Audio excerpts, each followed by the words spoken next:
This is your week in review with just 2 weeks until SummerSlam. We've got a lot to discuss, including Roman Reigns and John Cena having yet to go face-to-face.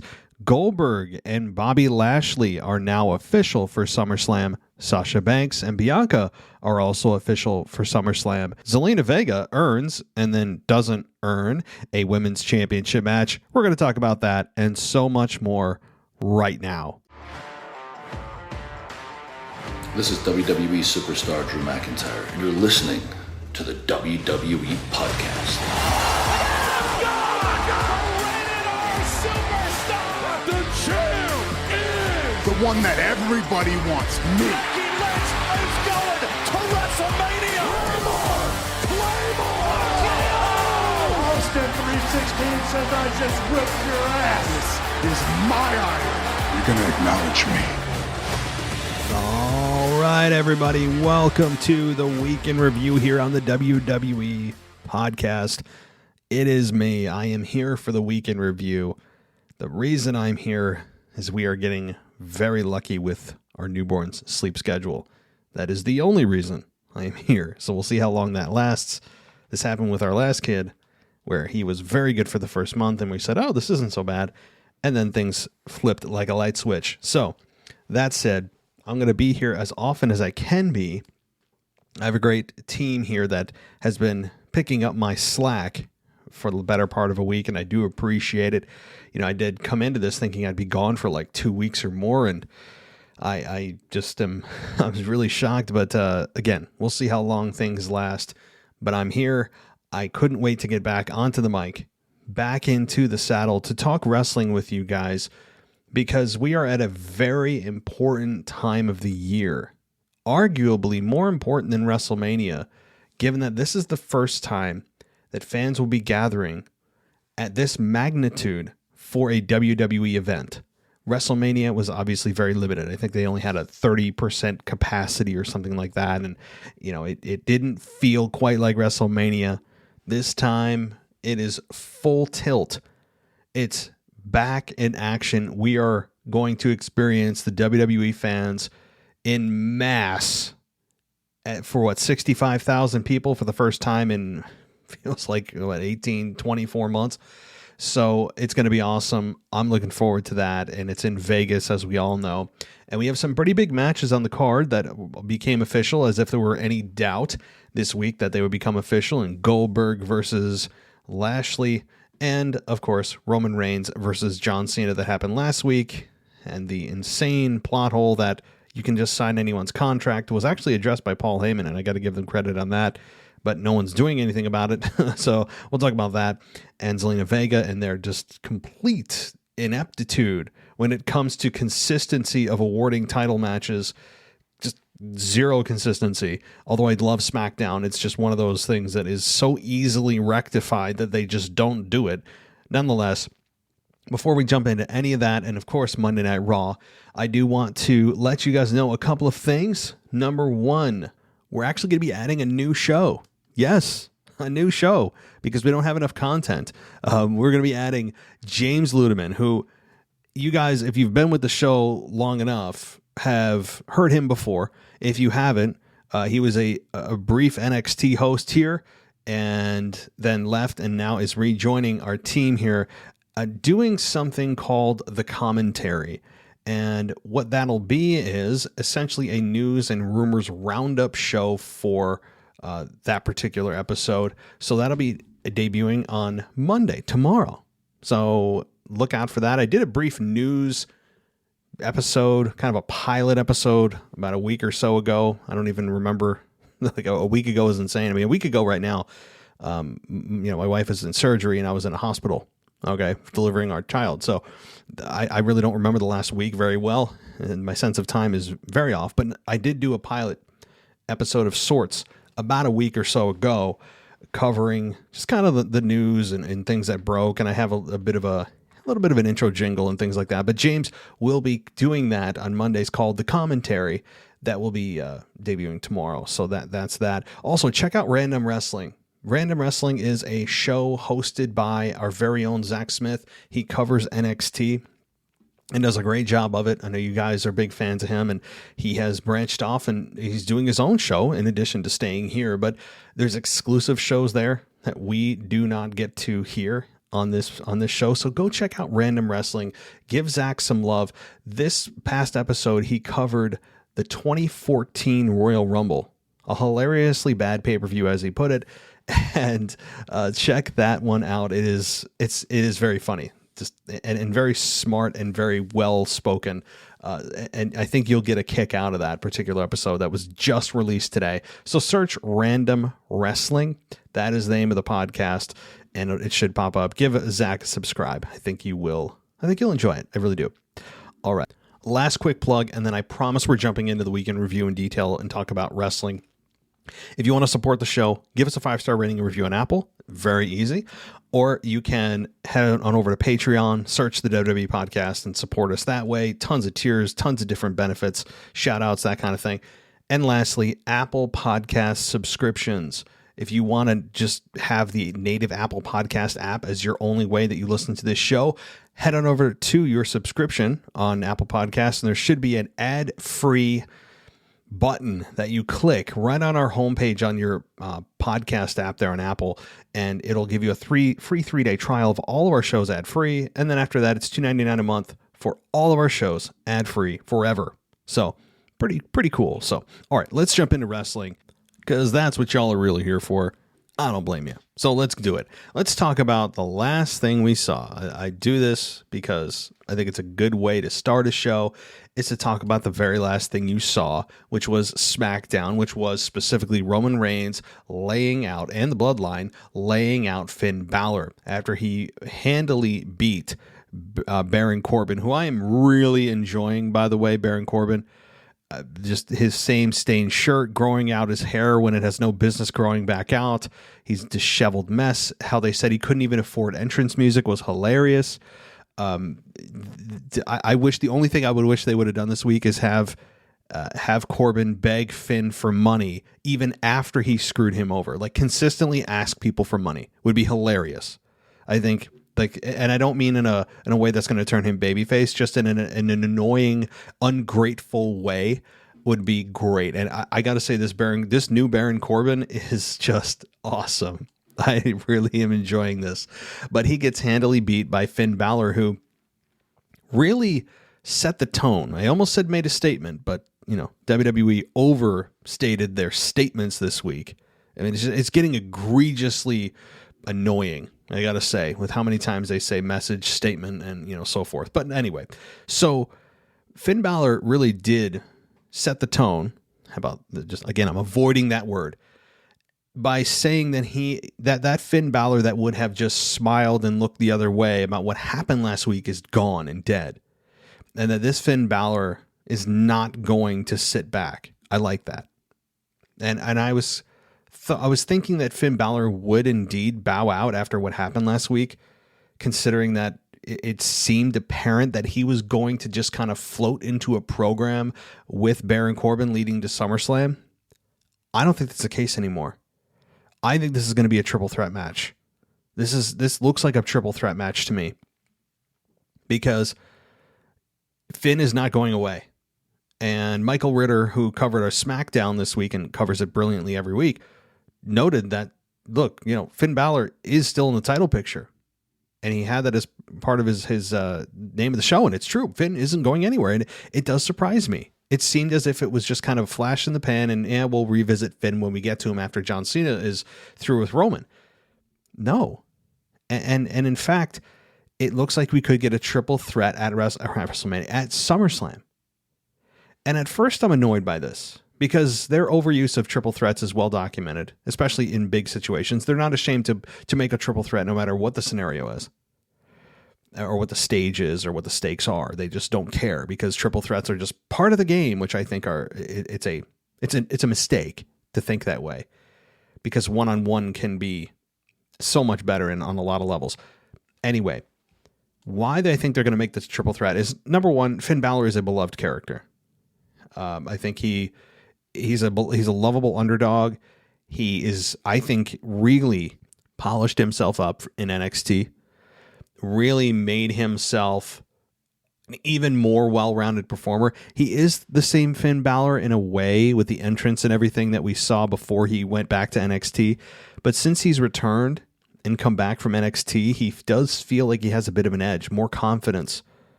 Not so much the soft, turn the other cheek, and that's okay, do what you want, babyface.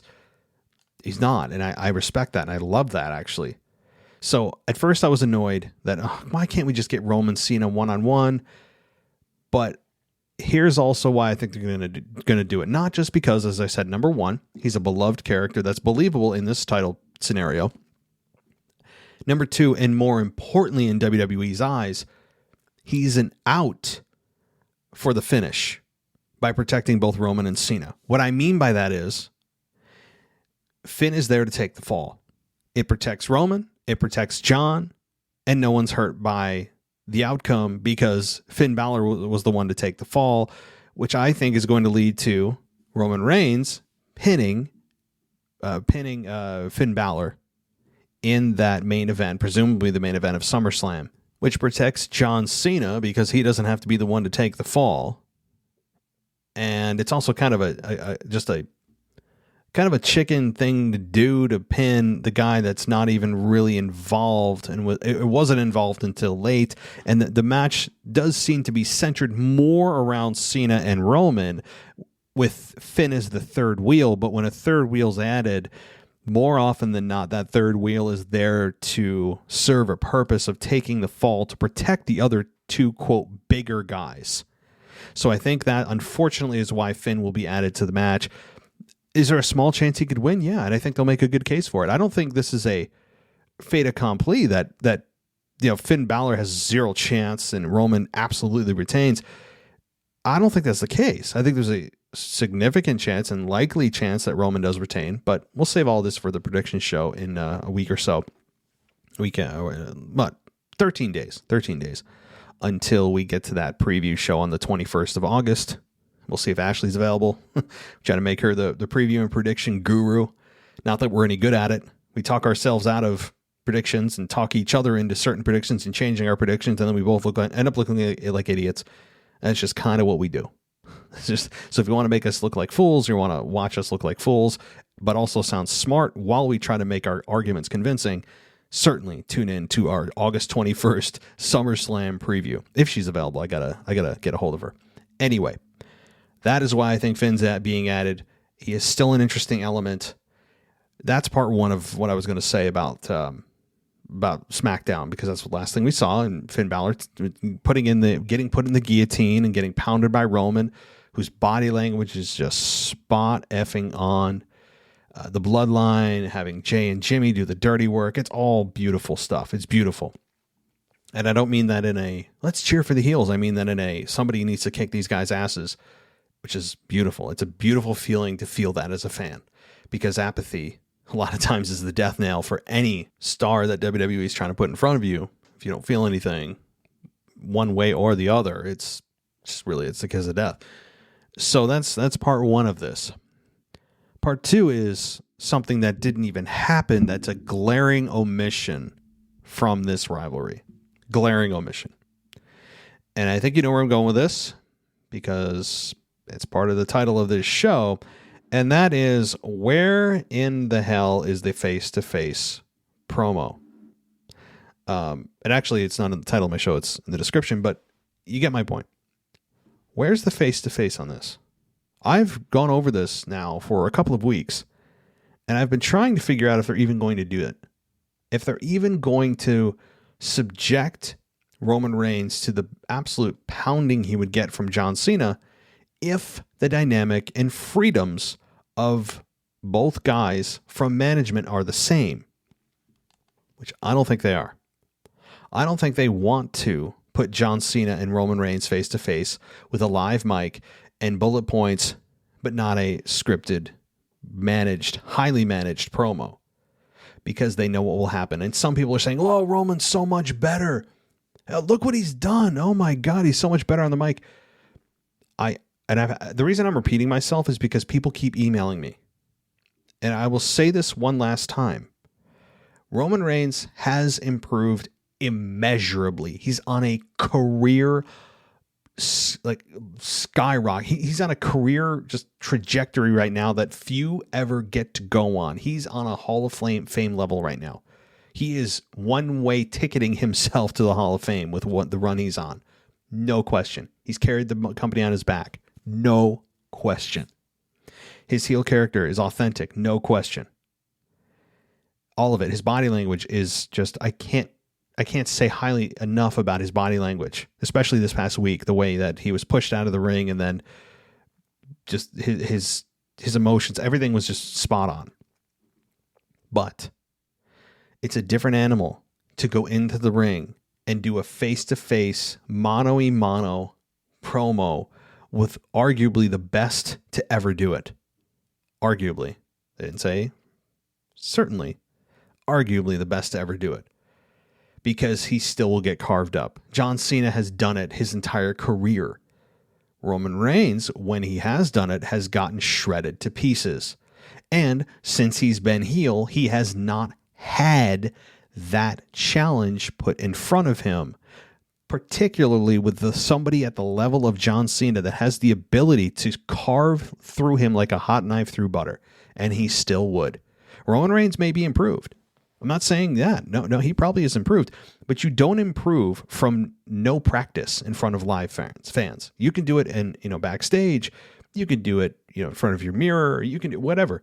There's no substitute for that type of interaction with, or really coming up with a scenario that could duplicate the pressure of that particular scenario and having the wit to nail John Cena the way you'd want to. So I don't think, and all of that said, I know I've said this in my weekend reviews in the past couple of weeks now, but it needs to be said again because people seem to be not understanding the difference here and the one part of Roman that has never seemed to excel. If there's anything I was going to nitpick about him, and again, he hasn't been tested recently with this, so we'll see. We'll see. But my point is, beyond that, I don't think they're going to do it. I don't think you'll see the face-to-face, unscripted per se, kind of a work shoot promo like we saw in 2017 with these two, where Roman was completely dismantled by Cena. It wasn't even close. It was big leagues to minor leagues. It was not even that. It was like the MLB versus Little League. It was embarrassing for Roman Reigns. So I don't think they want to put him in that scenario because John Cena is just that good on the microphone that it would actually do damage to a character that you've worked so hard to build. So I'm at a bit of a crossroads here. I think there is benefit to having Roman do this. It's good for experience and all that. But John is so good that he could tear him a new one and come out easily the victor in that verbal battle.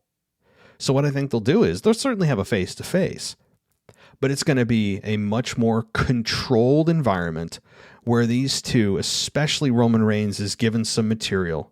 John Cena is going to be told to kind of back off a little bit. And John understands, I'm sure at this point in his career, that it's about building the future. Roman Reigns is on a Hall of Fame run. You don't want to carve him down just to appease the moment. It's not a long-term benefit. So I know I spent a little bit of time on this, but I've been looking forward to their face-to-face, and people have asked me, do you think it's going to be the same format as 2017? No, because Roman Reigns is in a different place. He's carrying the company. You don't want to risk him being shot down, per se, by John Cena and exposed, there's the word, exposed by John Cena for just still not being able to cut a promo, a decent one, against John Cena. So I think that's where we'll end that. But I'm still looking forward to it. And I'm sure Roman Reigns on the inside still is unsettled by that promo that they had in 2017, where he was absolutely made to look like a child. I mean, he was castrated. I mean, it was really, really rough. So anyway, all right. I think I've chopped that to bits. Let's continue on here. Overall, the good segment. Really enjoyed it. And I think that they really can't do anything wrong with Roman right now. They can't. It's awesome. The one thing with Paul Heyman that I noticed and I'm very appreciative of, and it's the same analogy I made last week, so maybe he listens to the show, who the hell knows, is when Kayla Braxton went to his door to get a word with Roman. And of course, he doesn't ever come out. It's always Paul Heyman. And he comes out and he addresses Kayla and says, what do you want? I love how just annoyed he is. And bringing up the fact that Roman Reigns, or rather John Cena last week, signed a contract that wasn't even his contract. And yet he was awarded the benefits of that contract when it wasn't addressed to him. I mentioned that last week too. And I said, I believe my analogy was, okay, so if this narrative, if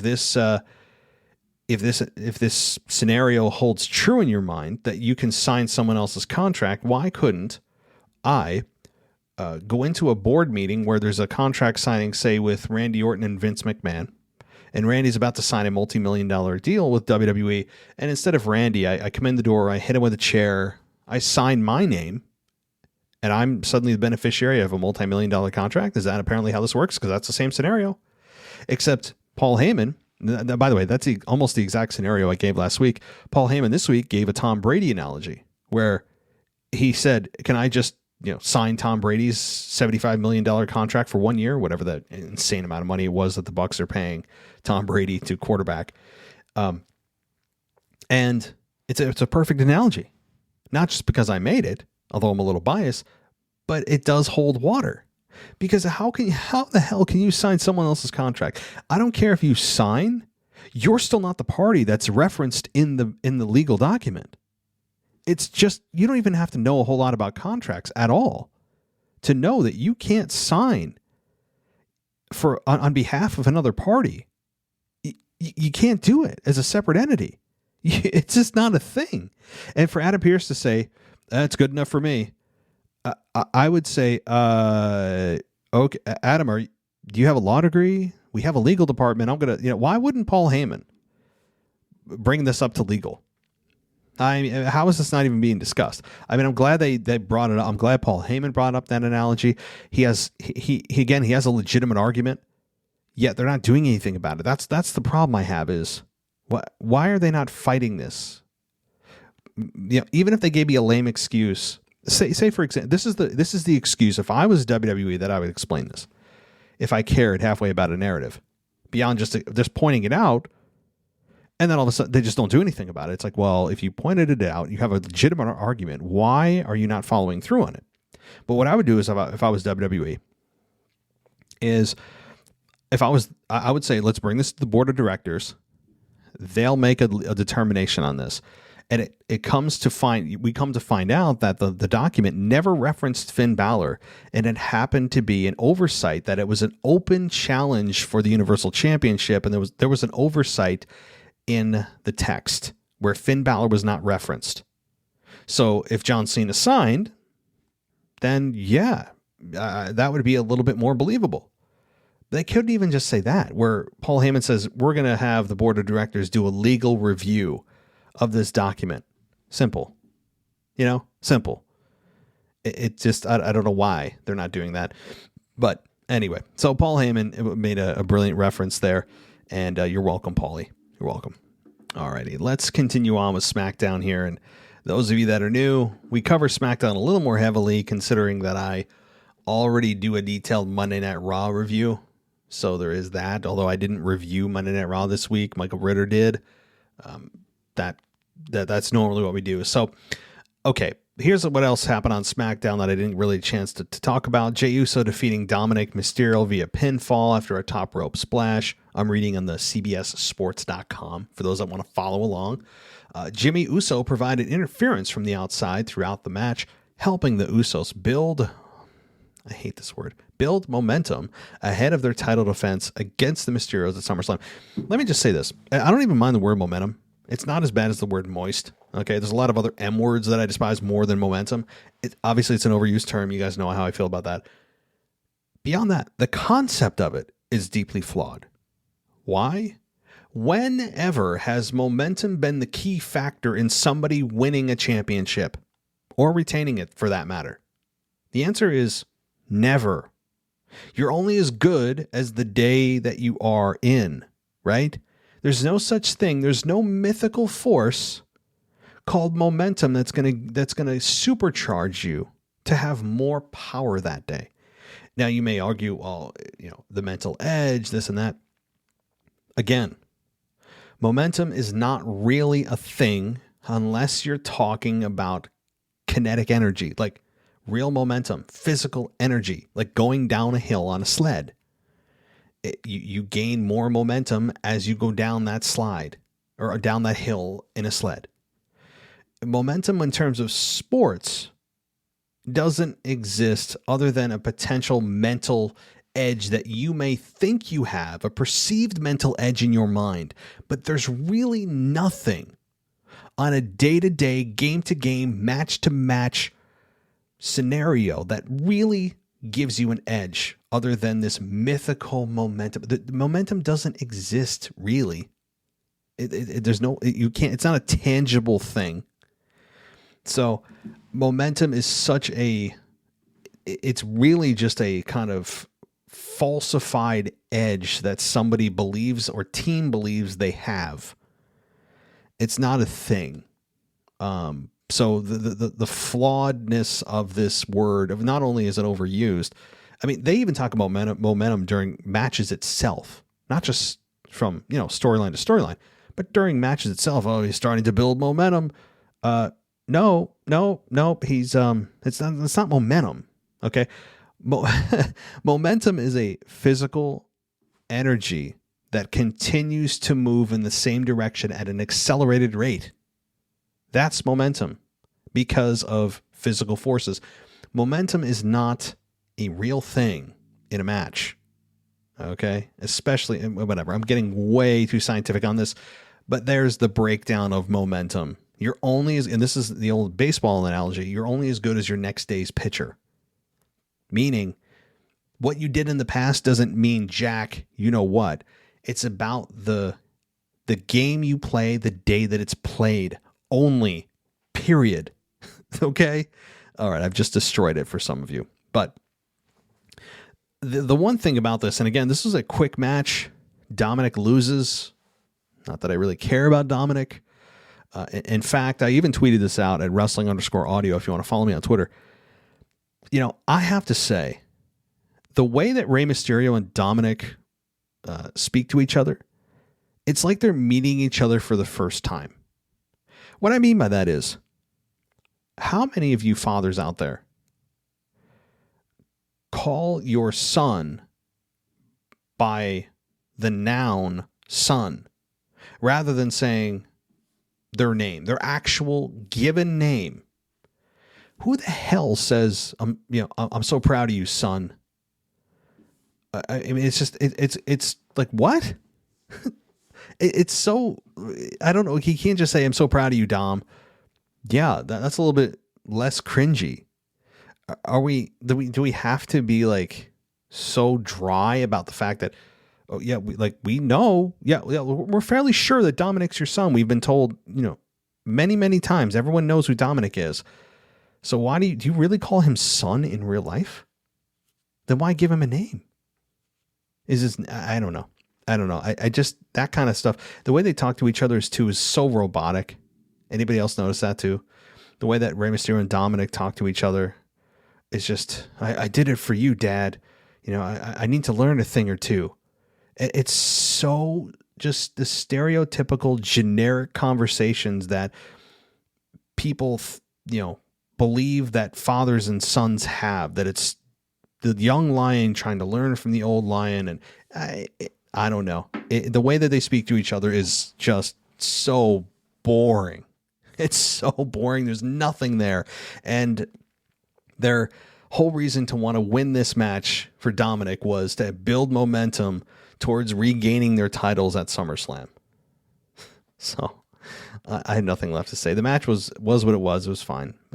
Okay, Shinsuke Nakamura defeats Apollo Crews via disqualification after interference from Commander Aziz. As has become routine for Cruz's matches, Aziz made the save for the DQ as soon as it seemed Cruz was about to lose. The only problem with this was, and we only learned this from the announcers, is that if Nakamura won the match, he would be in contention for the championship, Intercontinental Championship, that is. So we only learned that from the announcers. I believe it was Pat McAfee who did let us know. And fine. I mean, we kind of all thought that anyway. There's no such thing as a number one contenders match anymore. It's a contenders match. Has anyone yet figured out what a contenders match is? Is it just a match between people that are deemed, quote, contenders for that championship? Or is it a match to put people into a pool of contenders for that championship? No one's explained it.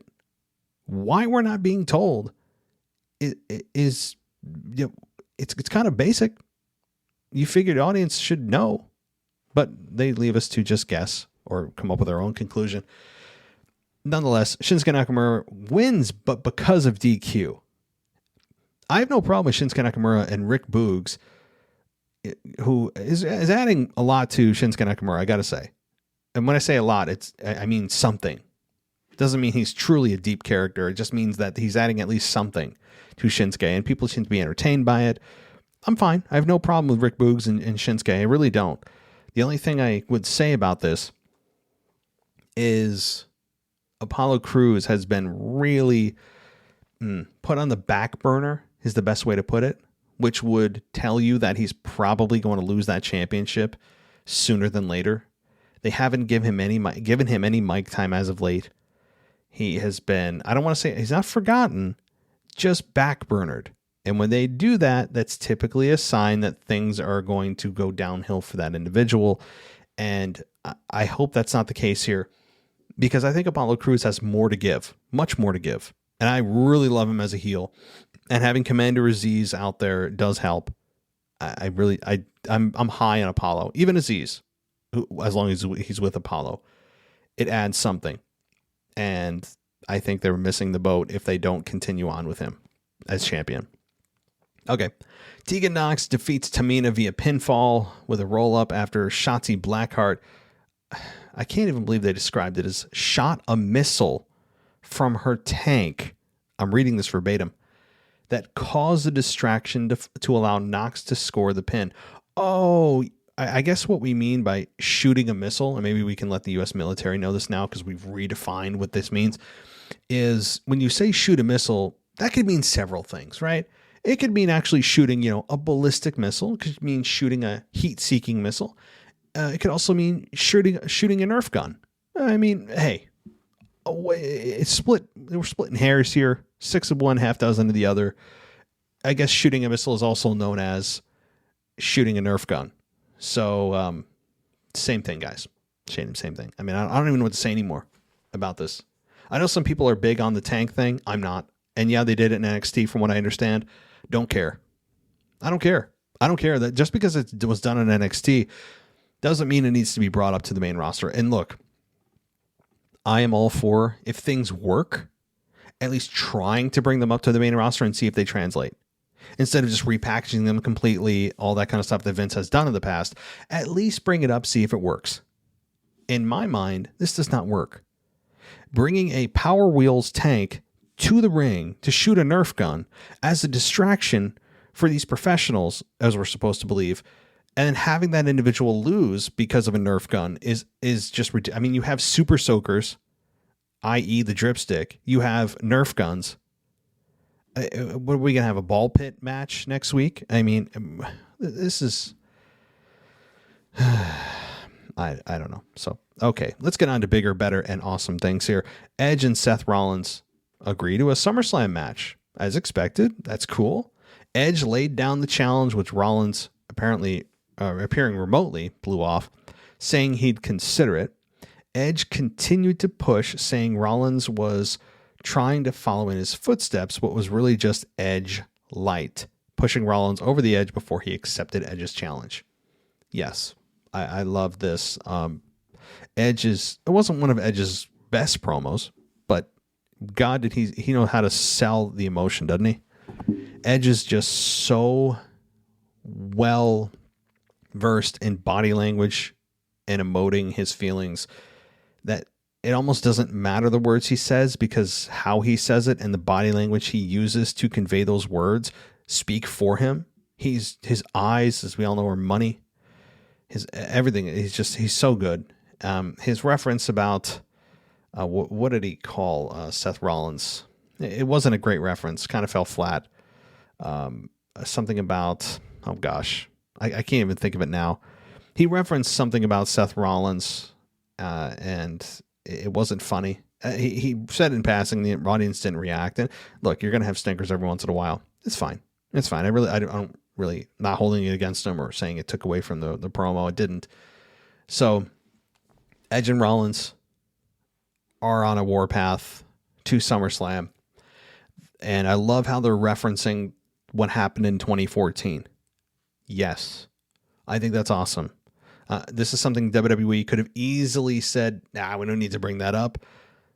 No, you do. People like long backstories, long story arcs. I remember that when Rollins had his foot on the boot, his boot on the neck of Edge to bring back the Authority. It was awesome. In terms of feeling, hey, I wish Edge could compete. I would love to see him knock the holy hell out of Seth Rollins. And now we get to see it.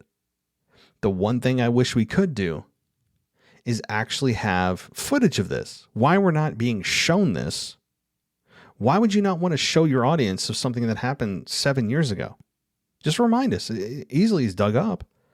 Why are we just talking about it? For those that maybe are new to the product, they're probably saying, what are you talking about? It takes about 10 seconds to show. Why are we not showing it? Is there a reason? Just give us a reminder. Give us the visual. It's been 7 years. So that's the only thing I'd say. Other than that, yeah, this is going to be a great match. I hope that these two have maybe one or two matches. You know, I don't want Edge going on a long 4 or 5 match story arc, but a match or two from these individuals could be a lot of fun. I got to say that. And I just don't know if I see Edge going over. We'll have to wait and see. You know, Edge is in the give back stage too, so we'll have to see how that plays out. Alrighty, let's see here. Okay, this is the final thing I'll talk about here, which is Bianca Belair versus Sasha Banks is set for SummerSlam. But now that was after Sasha Banks came out, and I got to say, man, her laugh, maybe one of the worst things I've ever heard in my life. And I mean that as a compliment because she's a heel, but she did it, her laugh as a babyface. Imagine Seth and her as a tag team. She's the male equivalent or the female equivalent to Seth Rollins' laugh, where they do it because it's like an evil maniacal cackle, but it's not even heat seeking. It's channel changing almost. And I hate to say that for both of those talents because both are so good. But Mercedes does this laugh that is, it's overdone. It's forced. It's not a real laugh. And it makes you cringe at just, that's not, it doesn't do anything other than I don't want to listen to this. And it's not heat seeking. I can't differentiate that enough. It doesn't, when she cackles like that, it doesn't make me hate her anymore or want to see her get her ass kicked anymore. It actually takes away from the character because it feels very forced. It's like an evil witch cackle. It's bad. It's bad. But the problem I have with this, well, let me get to the good stuff first because I want to balance it out. I feel like I'm bitching a lot. Bianca Belair and Sasha Banks at SummerSlam is going to be a lot of fun. I'm looking forward to this just as much as everyone else is. And they have certainly high stakes and the high bar that they set themselves at WrestleMania to achieve. They set the bar extremely high that I don't know if they're going to be able to recreate it. I'm looking at this as kind of Shawn Michaels Undertaker WrestleMania 26, where they had the brilliant, breathtaking, nearly perfect WrestleMania match at WrestleMania 25. And we all were saying, how are they going to up this? How are they going to outdo this? How are they going to...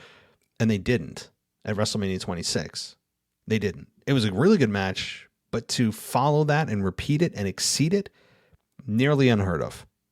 So, I'm not saying they can't have a great match or even the match of the night, but I think some of us may need to relax a bit on the expectation, because you have to understand that something like this, what they did at WrestleMania, it's almost impossible to exceed.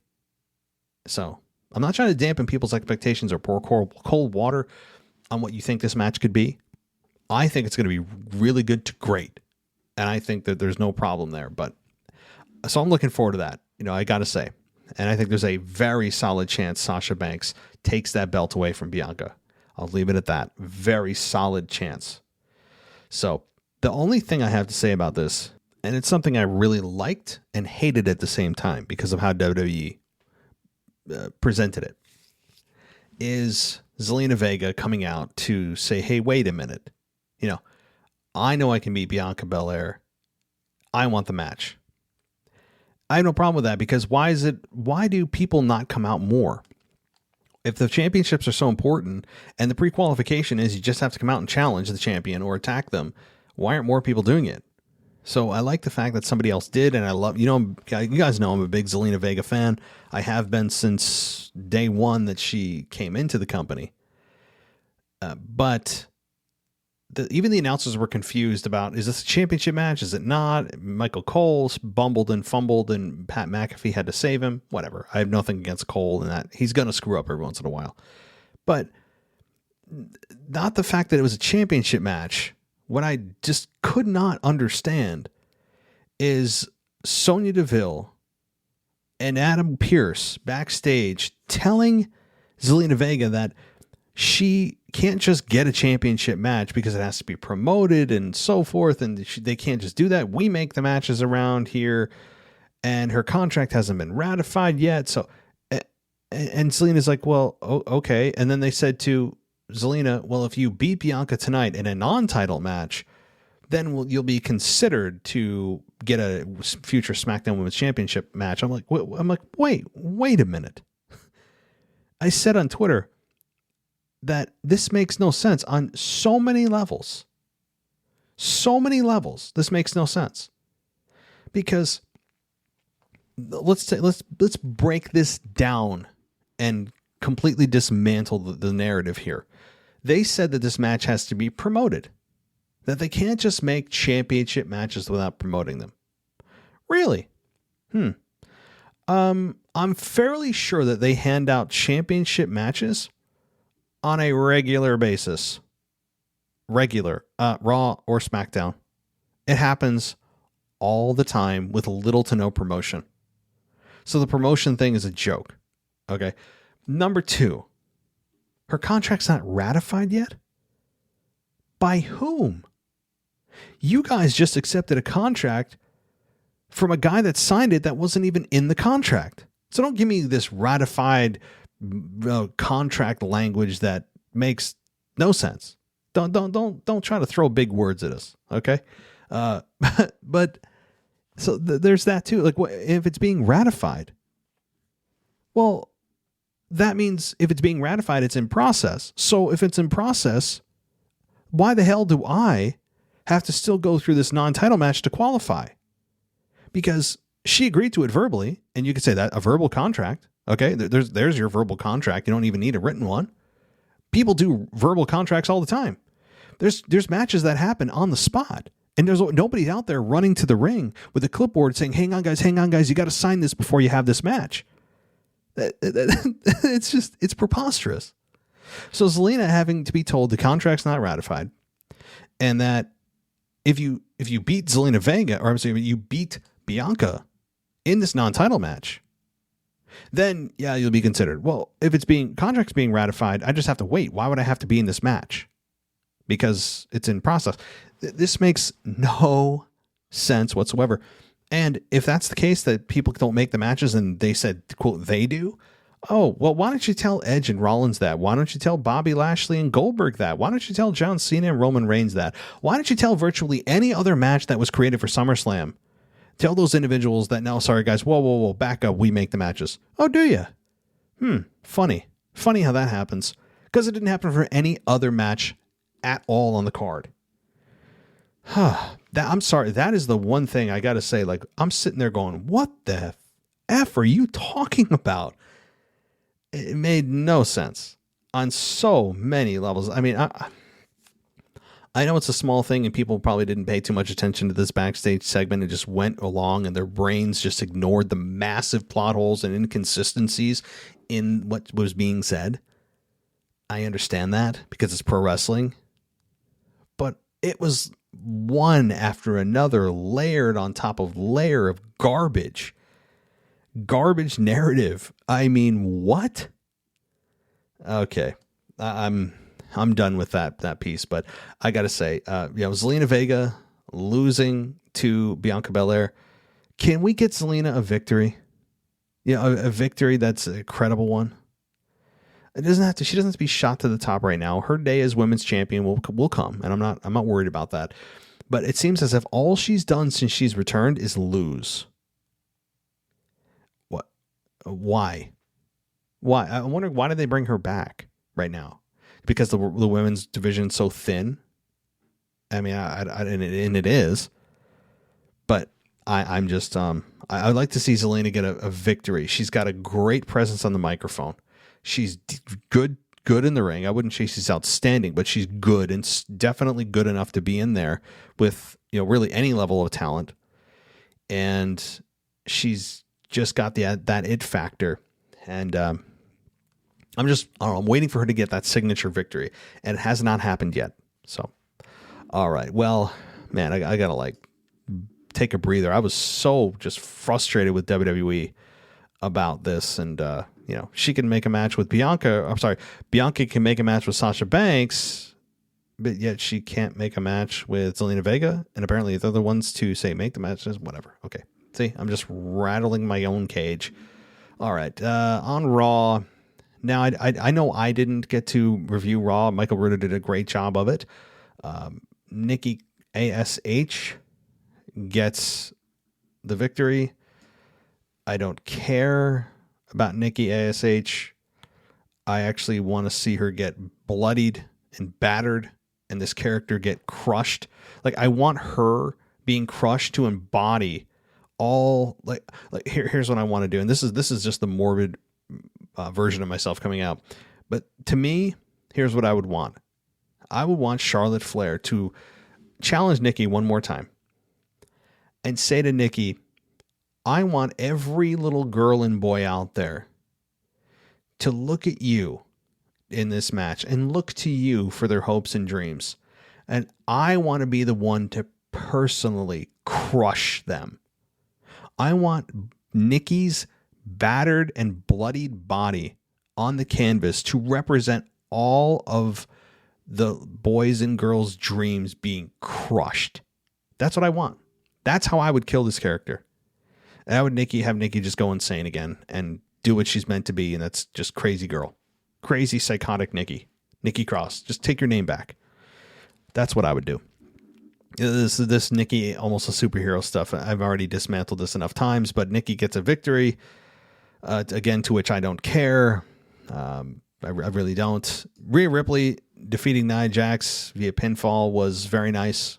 I got to say, Nia Jax getting her, eye bashed in was rough. It was rough and looked cool, but they always just shy away from that on camera. I had no problem with that, and Rhea Ripley seems to be, I guess, back on the babyface train. We'll see how long that train stays in the station. I don't know. Tamina defeats Doudrop in via pinfall. Whatever. It's big woman versus big woman. You're not going to get a very athletic, quote, athletic match that we're used to seeing. Damien Priest defeats John Morrison via pinfall. Damien Priest, I was hoping would be redefined and got away from The Miz and Morrison, and now he's back to them. I don't know. I'm a little bit over Damien Priest and John Morrison and Miz ever conversing ever again. But I think what we're seeing right now is a result and a byproduct of the draft nearing. and the shakeup nearing, because we're starting to see kind of repeat stories, even with minor tweaks. It's the same players, just a different narrative. I think this is just what happens when you get close to the end of being able to finally shake things up and recycle and freshen things back up. So you may see that more in the next month or month and a half before the draft, whenever the draft actually happens, which is September, October. So that's just something we'll have to all just kind of suffer through. It's a cyclical thing. So almost defeats Riddle via pinfall after hitting a choke bomb. So almost is continuing to dominate, which is really surprising. And I got to say, I miss Randy Orton a lot. Keith Lee defeats Karrion Kross via pinfall with a spirit bomb. Fine. That's it's fine. Whatever. I just I got to say, at least Keith Lee got a victory. But the thing is, when you put these two together, I think fans are looking at them going, both of these guys need victories. And if you're going to put them against one another, one of them obviously is inevitably going to lose. And so it's kind of a lose-lose there, because you want both guys to continue to be elevated. But I don't know. 24/7 championship, I'm not even going to address. And then, of course, we get Bobby Lashley and Goldberg being official as Goldberg Spears MVP. And I got to say, the crowds are disappointing me. The crowds are very disappointing to me that they are not just dismantling Goldberg, but perhaps the pay-per-view crowd of 65,000 people in Las Vegas will change my mind and make me happy. Because I want to know what Vince does with 65,000 people booing Goldberg to shreds. I want to know what that sounds like, what that feels like. I want to know the reaction from Vince. I want to see the look on Goldberg's face. I want to see it. I need to know what it looks like. So Vegas, I'm begging you, do what's right. And what's right, what I mean by what's right is do what I want, because what I want is the right thing. And you need to pay your hard-earned money to do what I want you to do. And that's boo Goldberg. Okay? In an extremely selfish request, I am requiring anybody going to SummerSlam to boo Goldberg. And boo him loudly. Okay. All right. How about that for a narcissistic statement of the night? But guys, this has been my week in review. I didn't get every nook and cranny. I know there's some things that maybe I didn't touch on, but I'm trying to bide my time, get in what I definitely want to get in, as I think I'm needed at this point for Family Matters. No, not the TV show from the 90s, but rather my own internal Family Matters. But I will hopefully be back for my Tuesday night Raw review. And then Wednesday and Thursday, guys, I'm trying to get back onto a normal schedule. It's not officially back, like official back. I may miss a show here and there. You may hear fill-ins. Our team is great, so they'll fill in if needed. But I'm trying to get back to a normal schedule if there's going to be such thing. I'm off of work, my real big boy job, for the next 4 weeks. So that will help. But I can't guarantee that I'll be doing every show that I normally did moving forward in the short term until I get kind of things figured out and a schedule set and we know what we're doing. But so there's that. But again, guys, tomorrow debuting the new show by James Ludeman, who was a previous host here. It's called The Commentary, which will address news and rumors of WWE in a show format. I may eventually be joining him on that show, but for now it's going to be done solo. So check that out, dropping tomorrow. And, of course, check out Random Wrestling, done by Zach Smith, his own podcast, not here. But Zach Smith hosts his Random Wrestling podcast. Check that out. Give a subscribe to him. He really would appreciate it. So thank you, everyone, for the support of the show. We're continuing to grow because of you. Tell a friend. Give us a 5-star rating and review. And I'll talk to you next time.